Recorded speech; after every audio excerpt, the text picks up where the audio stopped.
20%. The combination of warm temperatures and high dew points will produce heat indices between 105 and 109 degrees today.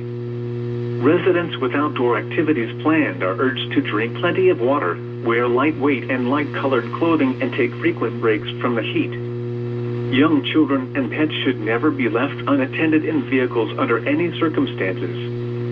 This is especially true during warm or hot weather when car interiors can reach lethal temperatures in a matter of minutes.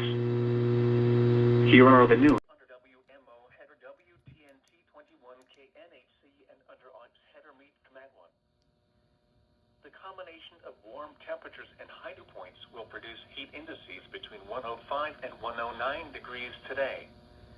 Residents with outdoor activities planned are urged to drink plenty of water, wear lightweight and light-colored clothing, and take frequent breaks from the heat. Young children and pets should never be left unattended in vehicles under any circumstances. This is especially true during warm or hot weather when car interiors can reach lethal temperatures in a matter of minutes. Here are the 1 p.m.